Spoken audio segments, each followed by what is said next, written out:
Welcome back to English from A to Z. We're the place where we break down complex stuff, cut through the noise, and really give you the clear, useful knowledge you need. That's the goal. And today, oh boy, we are taking aim at something huge, a real staple of the modern health food world. We really are. It's a massive industry, isn't it? Yeah. Something like, what, $45 billion globally? Exactly, $45 billion, and it's built around yogurt. But here's the kicker. Our sources suggest that a lot of this industry, maybe most of it, is pushing something that's, well, it's basically a lie. A pervasive one, too. It's this idea, this health halo that surrounds commercial yogurt. Yeah. We've been told for, gosh, decades that it's the easy path to good gut health. Right, like a magic bullet for your microbiome. Precisely. Yeah. But when you actually dig into the science, look at the ingredients, what you find is, frankly, shocking. A lot of what's marketed is super healthy. Uh-huh. Chemically, it's closer to processed junk food than anything else. Okay, junk food. That's a strong claim. Let's unpack that because that's critical. Our mission today, really, it's got two parts. First, we need to get to the truth.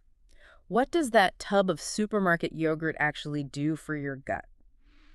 And spoiler alert, it's often not good, thanks to processing, additives. Yeah, all that stuff really takes a toll. And second, and this is where it gets really interesting and I think hopeful, if the stuff we thought was helping isn't, what is the real solution? And that's the exciting part.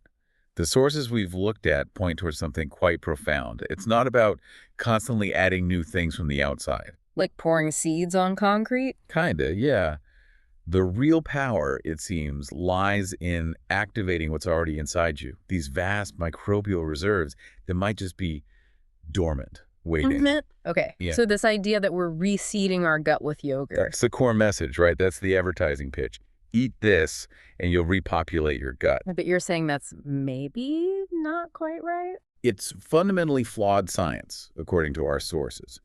That whole concept that you can easily reseed just by eating standard yogurt, it completely misses the actual point of what fermented foods, the beneficial ones, are really designed to do in our bodies. So it sets up a false expectation. We think we're adding permanent residents, like inviting new people to move into the neighborhood. Exactly. But the reality inside your gut, it's much more complex, it's dynamic, and honestly, it's pretty hostile territory for newcomers. A crowded city, not an empty lot. A very crowded city. Huh? Which brings us right to the first big myth we need to tackle. Okay, let's do it. Myth number one. You eat the yogurt, the friendly bacteria set up shop permanently in your large intestine. Yeah, that's the common thought. But the science, the foundational stuff we're looking at, says that kind of long-term colonization from something like a standard commercial yogurt, it's extremely, extremely rare, biologically speaking. Extremely rare. Why? What makes it so hard? Well, think about it. Only a very, very small number of bacterial strains actually have the right genetic toolkit to survive the journey and establish themselves long-term. They need the right passport, the right visas, the right skills. Good analogy. And those specific, specialized strains, they're generally not the ones you find in your typical supermarket yogurt aisle, you know, the brightly colored tubs. So what's stopping them? Why is it such a tough neighborhood? It comes down to what scientists call the colonization-resistant barrier. Your gut, especially the large intestine, it's packed. We're talking trillions of microbes. It's probably the densest ecosystem on Earth. Trillions. That's hard to even imagine. It really is. And these existing residents, your native bacteria, they are not rolling out the welcome mat. They were incredibly territorial. Right. They've got their turf. They absolutely do. Imagine trying to set up a new shop in, like, downtown Manhattan, where every single square inch, every resource, every supply chain is already controlled by established players. They're not just going to step aside politely. Not at all. They actively fight back. They gobble up all the available food, the sugars, the nutrients, before any newcomer can get a foothold. Starve them out. Exactly. And some of them even produce their own weapons. Localized antibiotics, basically chemical warfare designed to suppress or kill off any foreign invaders. Wow. Okay, so if the point isn't really about adding new permanent residents most of the time, What is the benefit of eating fermented foods or taking probiotics? What are they actually doing? This is where it gets really fascinating. This is the fundamental shift in perspective. Our sources consistently say, stop focusing so much on just adding microbes. Okay. The real goal, the real mechanism, is changing the environment down there, changing the local conditions. Think of it like changing the soil in a garden, the terrain. Changing the terrain, environmental engineering for the gut. That's a great way to put it. It's about modifying the chemistry. When you introduce the right stuff from good ferments or high-quality probiotics, you're mainly changing key environmental factors. Like what kind of factors? Things like the pH level, making it slightly more acidic, which many beneficial natives prefer. You're altering the oxygen levels, usually lowering them. You're providing different types of food sources. And maybe most importantly, you're triggering the production or adding directly a whole bunch of beneficial metabolites. Metabolites. We hear that word a lot. What exactly are they in this context? Are they just waste products? Not at all waste. Think of them as chemical signals and fuel. They're substances produced by the bacteria or found in the fermented food itself that have direct effects. The most famous one you hear about is butyrate. Right. Butyrate. Heard of that. Butyrate is absolutely critical. It's not just like fertilizer. It's the primary source of energy for the cells that line your colon, your colonocytes. Because it feeds the gut lining itself. Directly. If those cells don't get enough butyrate, they get stressed, they get damaged, they become leaky. So when you eat foods that encourage your own native bacteria to make more butyrate, or foods that contain butyrate precursors, you are literally healing and fueling your gut lining from the inside out. That's the healing mechanism, not just throwing more bacteria at the problem. Exactly. It's about enabling the system you have. And this connects directly to this really powerful idea, activating dormant microbes. Okay, the dormant reserves you mentioned earlier? Yes. See, many of us, maybe because of things like, chronic stress, taking antibiotics repeatedly, or just years of eating a standard Western diet, lots of processed food, not much fiber. Guilty is charged for many, I suspect. Right. Well, these things can suppress the beneficial bacteria we got initially, often from our mothers at birth through breast milk, early diet. These incredibly important strains might not be gone completely. You're just hiding. Hiding, or more accurately, they've retreated into a protective state. It's often called a dormant state or even a highly resilient spore state. They're essentially waiting it out. Like seeds in winter. That's the perfect analogy. Imagine walking across a frozen field in January. The grass isn't growing, right? It looks dead. Right. Brown and dormant. But the roots, the seeds, they're still there underground, hibernating in that tough spore form.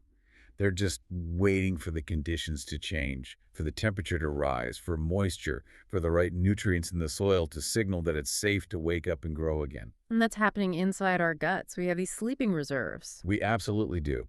We likely have a massive internal reservoir of these beneficial microbes, maybe stored in places like the appendix, which scientists now think might act as a kind of safe house, a microbial sanctuary during tough times. So the appendix isn't useless after all. Far from it, potentially. These reserves are just waiting for the right signal, the right environmental cue. And when you do manage to change that gut environment, make the soil fertile again, Then they wake up. they can wake up and start multiplying, sometimes explosively. You reactivate your own powerful native army. And these dormant ones, are they special? Many of them are what we call keystone microbes. Think of them as the cornerstones of a healthy gut ecosystem. They're the species that produce the bulk of those crucial metabolites, like butyrate. And very importantly, they're the ones that naturally keep the potential bad guys, the pathogens, under control. The peacekeepers. Exactly. But if the environment is wrong, if it's hostile, these keystone species stay dormant. And that allows imbalances, dysbiosis, inflammation to take hold and flourish. Wow. This completely changes how we should think about eating for gut health. It really does. So the huge takeaway here, the critical point, isn't about how many billion CFUs are on the label you swallow.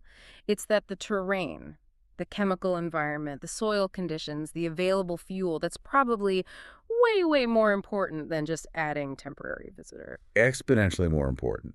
If your internal environment is hostile to alkaline, not enough fiber, full of inflammatory stuff, then any probiotic you take, no matter how expensive or concentrated, is likely just passing through a tourist. Right. You can't set up shop if the neighborhood's a war zone. Precisely. It won't work if the environment is inhospitable. Okay, so now we understand the goal. Change the environment, wake up our own best defenders. Let's apply that knowledge, that lens, to the product everyone thinks is the gut health champion, commercial yogurt. All right. Buckle up. Welcome to Section 3, the ugly truth of commercial yogurt. If you've been counting on those standard tubs from the supermarket for your daily microbial boost, well, prepare for a reality check. Yeah, this is where the health halo really starts to tarnish. The problems begin right at the start with the manufacturing, specifically how they use heat. Pasteurization. Often, yes, but sometimes it's even worse. It's what you could call double pasteurization. They start with milk that's already been pasteurized, heated to kill bacteria. Standard practice for safety, right? Yes, initially. But then they add their chosen bacterial cultures, the ones they want for fermentation. But then often, to make the product shelf-stable for longer and ensure the texture doesn't change over weeks, they heat the finished yogurt again.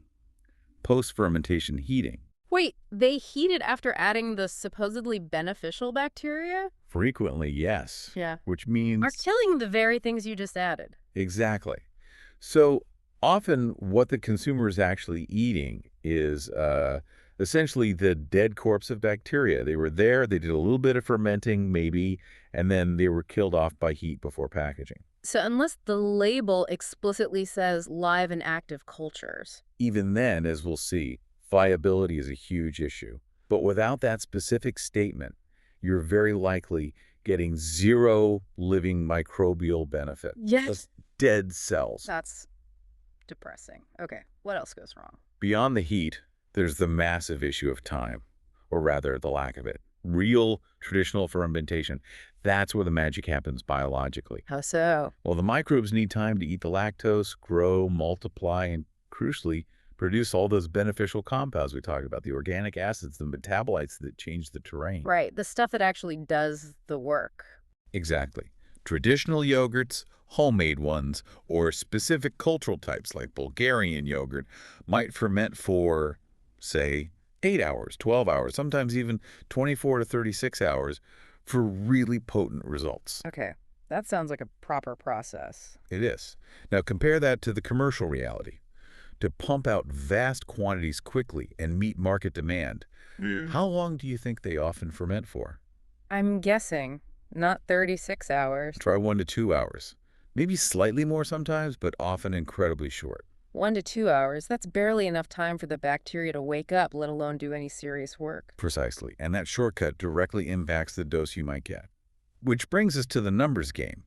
CFU, or colony-forming units. Ah, yes, the billions often advertised on the pod. Exactly. Now, most researchers kind of agree that to have even a transient measurable effect as it passes through your system, you probably need a dose of at least 100 million live CFUs per serving. Maybe more. 100 million live ones, okay. A manufacturer might ensure there are 100 million CFUs right after the yogurt is made, maybe right after that short fermentation. But then what happens? It gets shipped, stored, Yeah. sits on a cold shelf. Right. It faces temperature changes, time passes, and the viability, the number of bacteria that are still actually alive and capable of forming a colony, it plummets drastically. How drastically? There was a notable study, I think around 2017, looking at yogurts available in Europe. After just 6 weeks on the supermarket shelf, which is well within the typical sell-by date. Yeah, what did they find? In many, many cases, there were essentially no viable bacteria left, 0. Or numbers so low they were functionally useless. So the chance of you picking up a yogurt towards the end of its shelf life and actually getting that minimum 100 million live CFUs. It's incredibly low. You're basically relying on sheer luck. Less than winning the lottery, perhaps. It's a huge gamble. Wow. Okay. Dead bacteria, not enough fermentation time, plummeting viability. It's not looking good. But wait, there's more, isn't there? The additives. Ah, yes, the additives. This is crucial because the yogurt hasn't fermented long enough to naturally thicken and develop that tangy flavor. They have to add stuff to make it seem like it did. Exactly. They need ingredients to fake the texture and taste. And these very ingredients are often the final nail in the coffin for any bacteria that might have survived the heat and the time. What's the main culprit? Number one killer. Sugar. Loads of it. Whether it's lifted as sugar or high fructose corn syrup or sneaky things like modified food starch. Modified food starch. How is that like sugar? Your body breaks it down incredibly quickly, so it hits your system almost identically to pure sugar. And all these concentrated sugars create a really hostile osmotic environment for bacteria. Osmotic, like in biology class. Yeah, basically the high sugar concentration outside the bacterial cell draws water out of the cell. It causes severe dehydration for those already fragile microbes. They literally shrivel up and die. So the sweetness is actually killing the probiotics. It's a major factor. Then you've got the thickeners, things like pectin, various gels, agar, gargum. Added to make it thick and creamy like it should be. Precisely. They give that short fermented, watery product the mouthfeel consumers expect. But think about what they do. They create this thick, gel-like matrix. Okay. Well, that matrix essentially traps any remaining bacteria. It keeps them stuck in one place. It sounds harmless, maybe, but it prevents them from moving around, accessing any remaining nutrients, or even dividing properly. It basically suffocates them or starves them in place. Immobilized and starved. Grim. It is. Yeah. But there are a couple of thickening agents that raise even bigger alarms, according to our sources. These are the really insidious ones, carrageenan and polysorbate 80. Carrageenan. I see that on labels sometimes. What's the props there? These aren't just simple thickeners. Their chemical structure allows them to act almost like detergents inside your digestive system. Detergents? Like soap? That sounds really bad. It's a strong analogy, but it captures the effect. We need to be clear about the mechanism here. Your gut lining isn't just bare cells. It's protected by a very important layer. The mucus layer. Exactly, the mucosal layer. Right. It's this thin, slimy, but absolutely vital shield. Think of it like a protective gel coat that keeps the gut contents, food, bacteria, toxins from directly touching the delicate cells underneath. Okay, the barrier. Well, carrageenan and polysorbate 80 are known scientifically to actively degrade and thin out that protective mucosal layer. They essentially strip it away. They're eroding the shield. Yes. And when you strip away that shield, you allow stuff from inside the gut, undigested food particles, bacterial toxins, inflammatory molecules to make direct contact with the gut lining cells. And that causes Inflammation. That is inflammation. And it's the very definition of what people commonly call leaky gut, increased intestinal permeability. So let me get this straight. People are buying yogurt thinking it will heal their gut. That's the marketing, yes. But the very additives needed to make that product palatable and shelf-stable might be actively damaging their gut lining's primary defense. That's precisely the concern raised by the sources. It feels like a fundamental betrayal, doesn't it? A biochemical own goal. It really does. Are there other hidden nasties we should know about? Well, yes. We have to touch on artificial sweeteners. Yeah. We know they can negatively alter the gut microbiome on their own. Yeah. But also, look out for labels that say contains bioengineered food ingredients. That's the code for GMOs, right? Genetically modified organisms. Correct. And the concern there, particularly with crops engineered to be Roundup ready, is the potential for residual traces of glyphosate.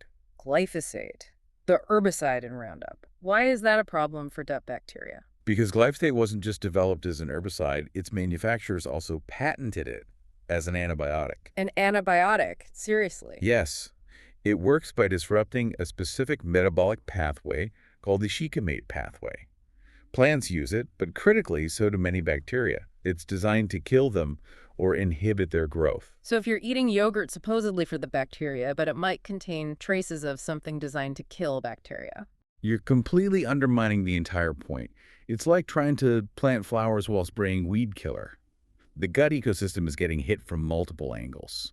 Dehydration from sugar, potential suffocation by thickeners, erosion of the lining by certain additives, and maybe even direct chemical attack from herbicide residues. This is adding up to a pretty bleak picture for the average yogurt tub.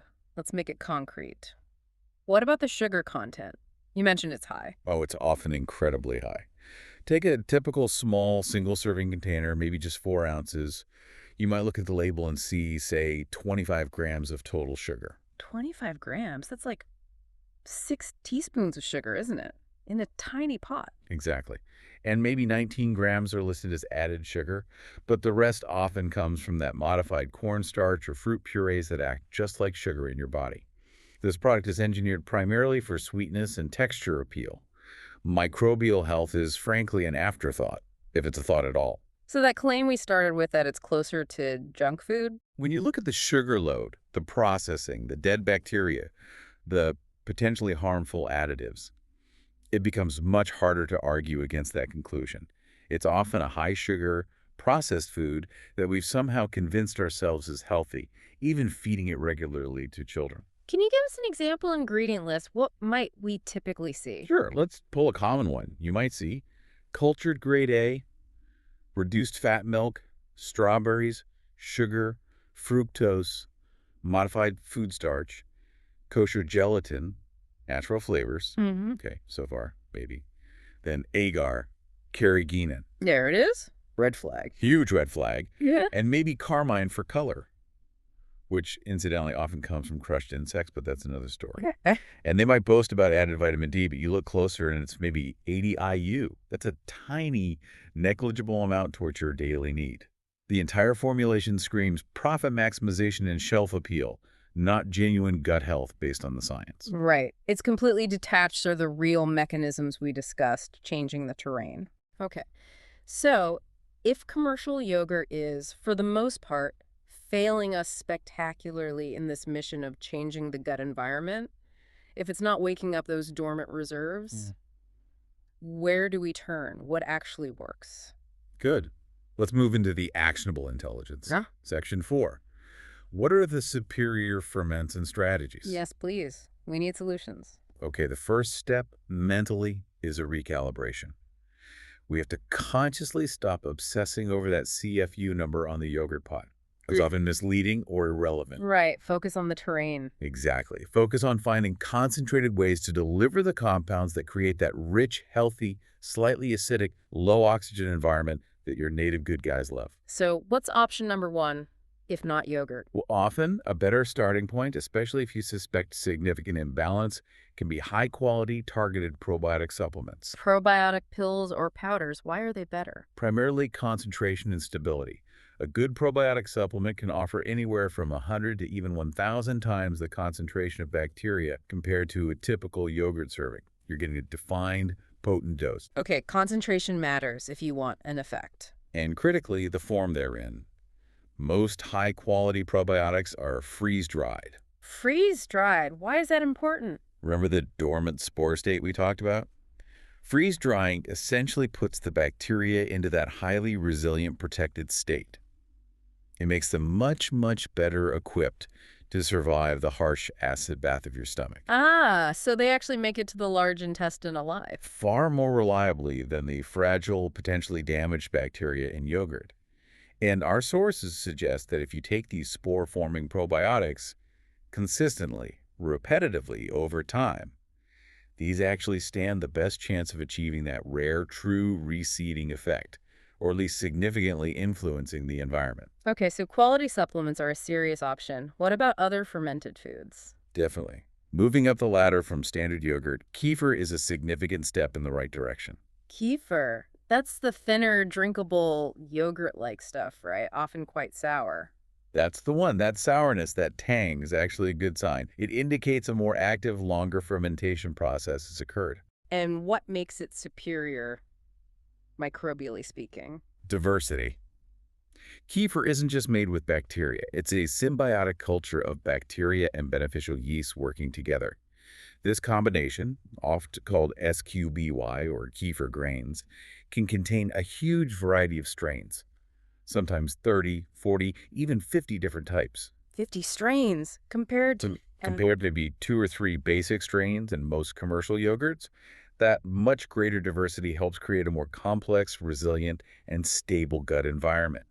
More players means more skills and better teamwork in your gut ecosystem. okay, kefir is better, but what if someone really wants yogurt? Are there any good options? It's tougher, but yes, potentially.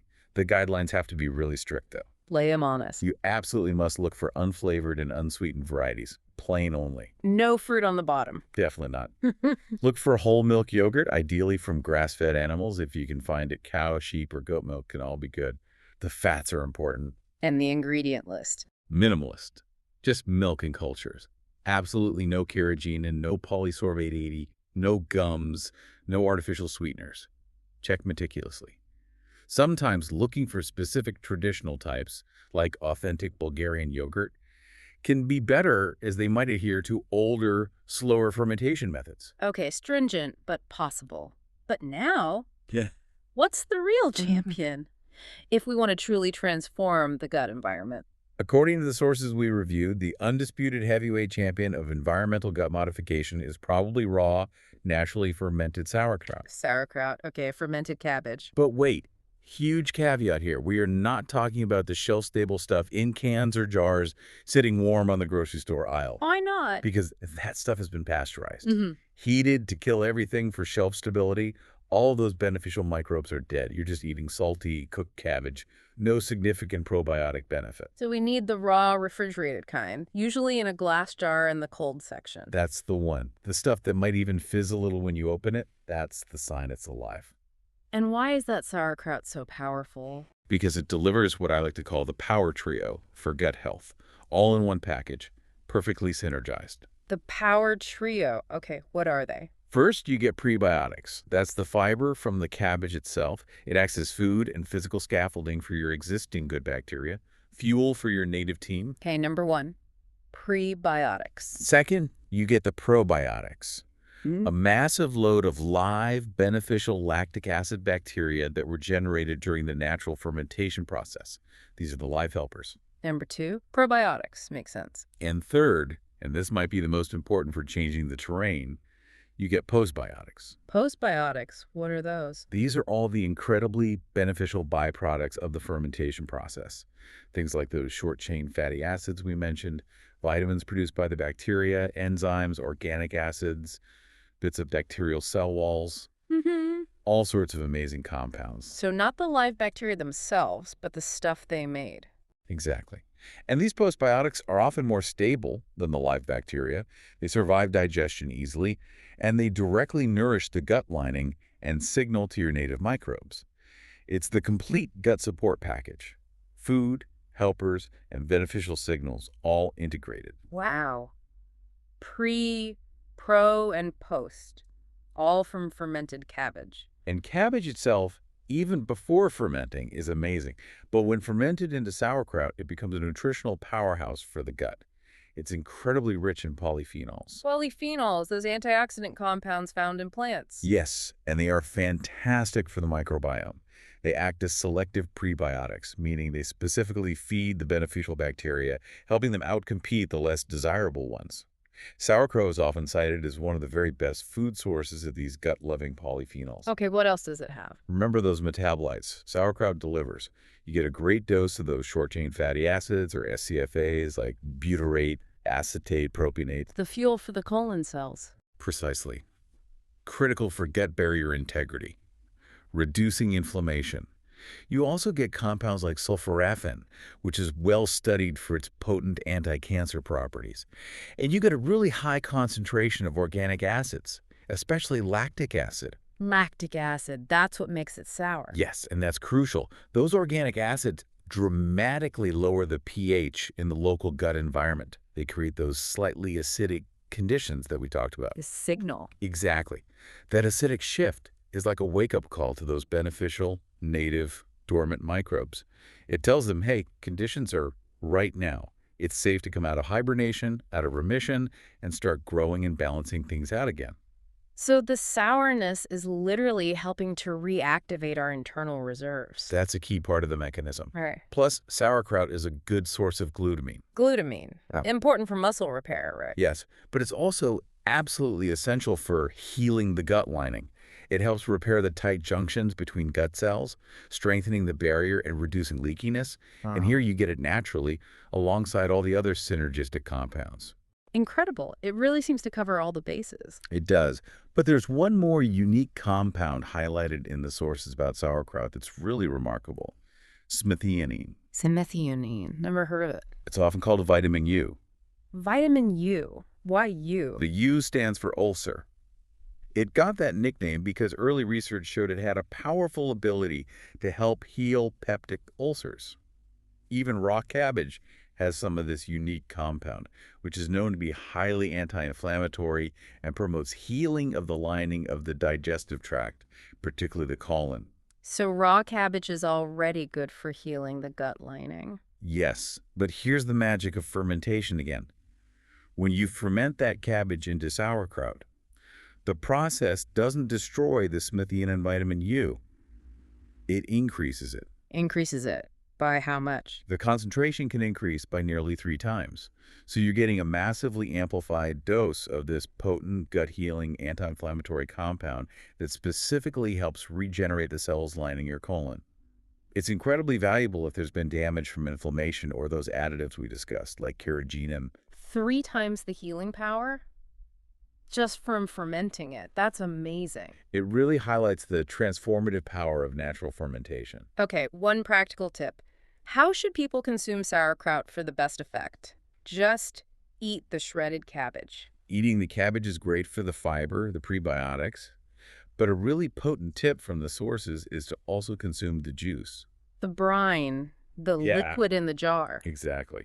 Because many of those incredibly beneficial compounds we've discussed, the organic acids, the postbiotics, the water-soluble vitamins, and that dissolved Smithionine and vitamin U are highly concentrated in the liquid itself. Ah, so drinking a shot of the sauerkraut juice Can give you an immediate, powerful delivery of those terrain-changing environmental factors. It's a quick way to get the signals deep into your system to wake up those native reserves, even without immediately processing all the fiber. Drink the juice. Got it. Okay, this deep dive has been incredibly revealing.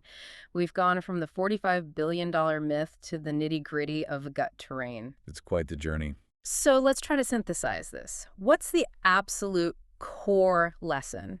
The main takeaway for everyone listening? It's crystal clear. Shift your focus entirely. Stop getting hypnotized by the CFU count on a yogurt label, which is often meaningless or misleading. Right. Forget the numbers game. And start obsessing, really obsessing, over creating the right internal environment, the terrain.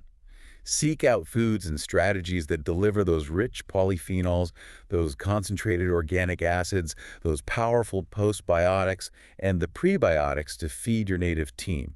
And practically speaking, the first step. Become an uncompromising label reader. Seriously, look for sugar in all its forms. Look for modified starches.